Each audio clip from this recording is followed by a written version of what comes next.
Hello all.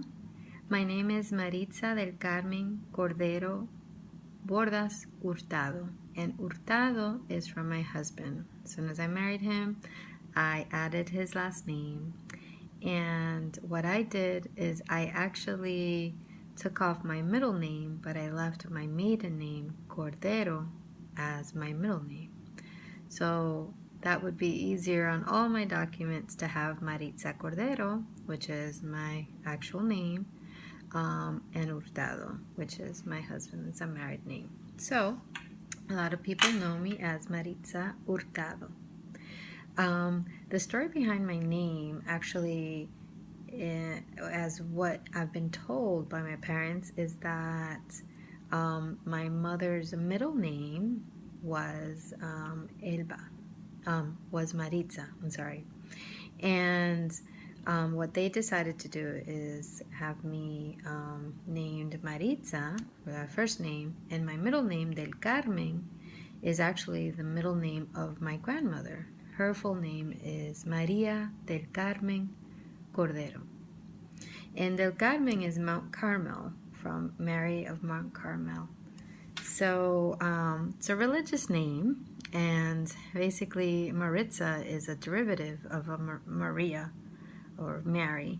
So that's the root word of my name. And where does Maritza come from? A lot of people say that the word originates maybe from a Yugoslavian or around those parts type of thing, but I don't really identify with that part of Europe, so but there's a lot of Spanish females with the name Maritza, and I grew up with a lot of people calling me Maritzita, which is like a junior-ized name, someone calling you Sammy instead of Sam. So that sort of thing. So I grew up, and I still get called by my cousins as Maritzita whenever they see me. So that's a little history of my name, and my background is actually, as most of you know, my father is Dominican. He's from the Dominican Republic. And my mother is from Nicaragua, but she was raised in El Salvador since she was 14, and then she later immigrated to New York. So I actually grew up going to spending my summers two months at a time, going to either El Salvador to visit my grandmother, or to visit my other set of grandparents in the Dominican Republic. And actually, I was blessed and fortunate to actually have that experience and be, it gave me the opportunity to get closer to my grandparents. It also gave me the opportunity to learn from each of their cultures and kind of contrast and compare.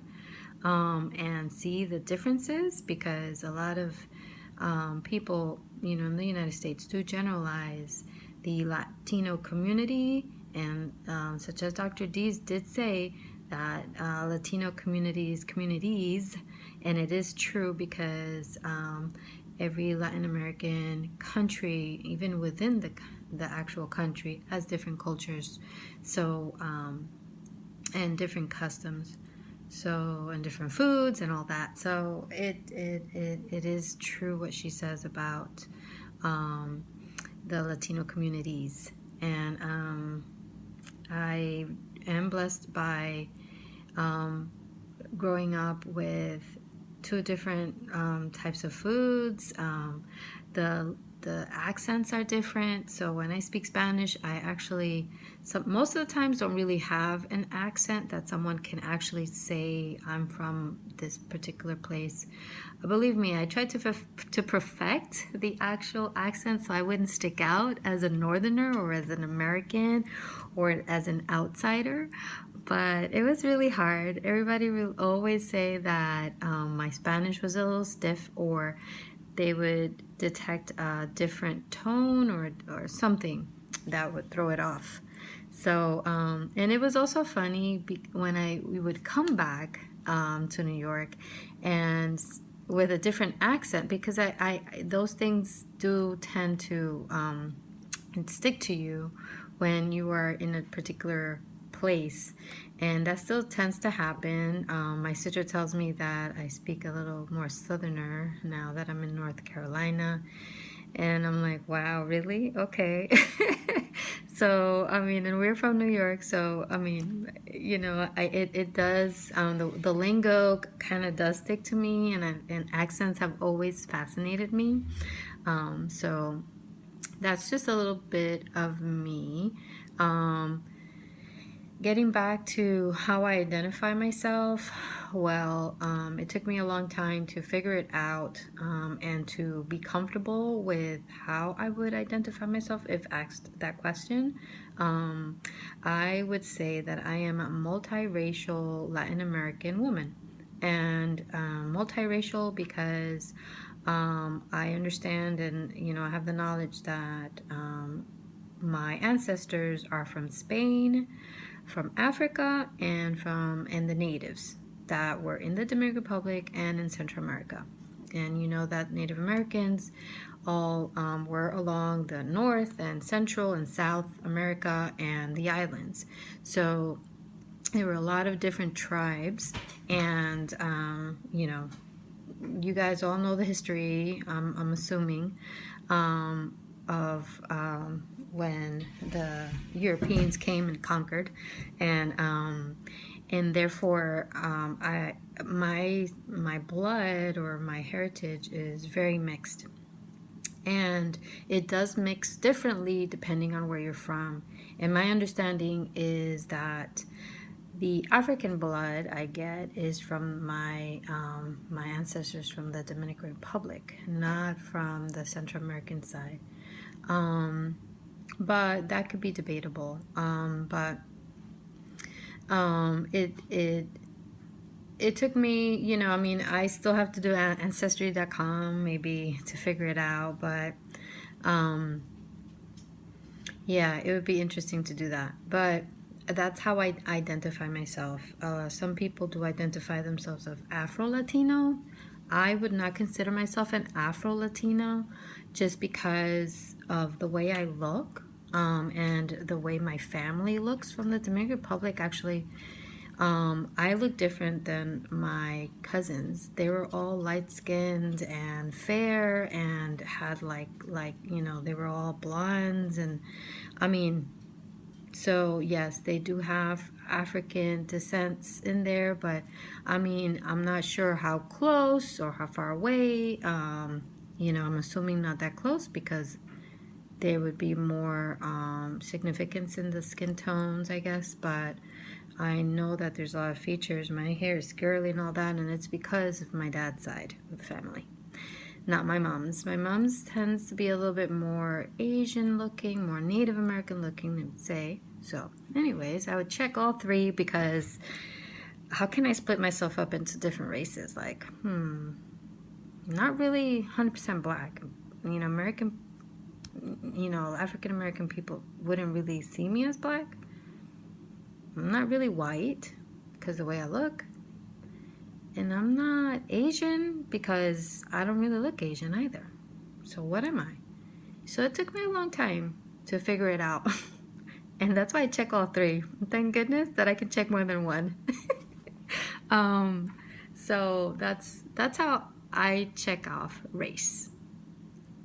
And my ethnicity is Latino or Hispanic. And the difference, I would say, between Latino and Hispanic, the way I feel is, Hispanic, Hispania, it kind of symbolizes that whole conquering thing. And, I'd rather just identify myself as a Latina because I am from the Latin American countries.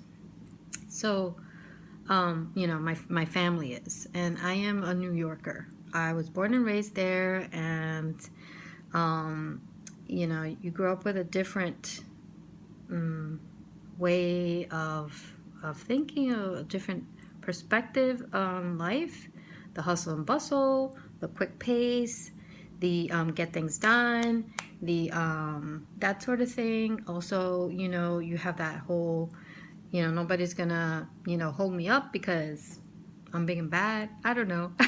That sort of thing.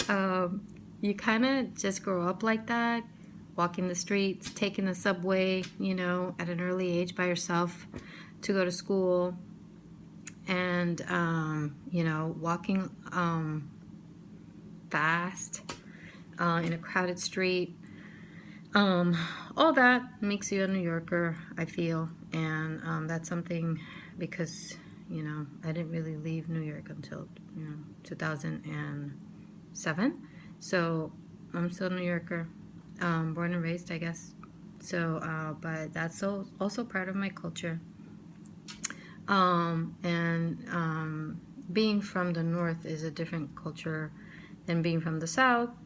I do enjoy the way life is here because it is slower, and you get to enjoy it and taste it more, I feel.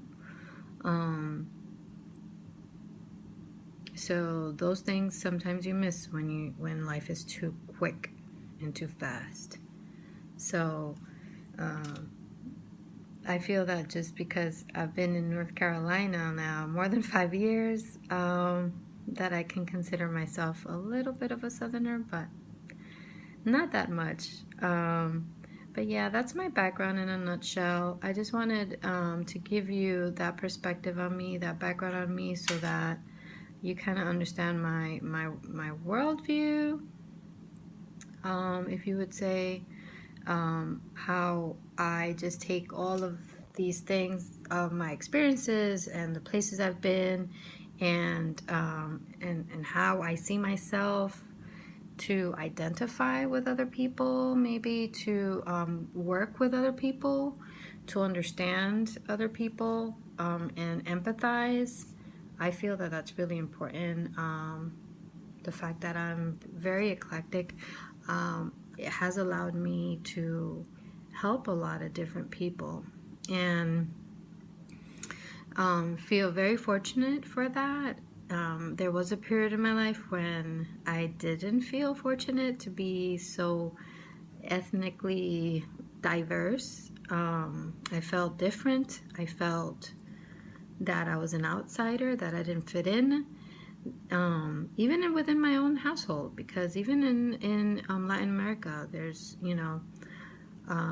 still a lot of prejudicisms and things like that happen still, and in my household, I never really felt, growing up when I was really young, I felt different because I was the darkest one in my family, and I always kept on saying, so why am I so dark, and who do I look like, and things like that, things that little kids would ask, because the way you look has a lot to say about how people identify, and especially growing up when you don't really understand the diversity and how that works.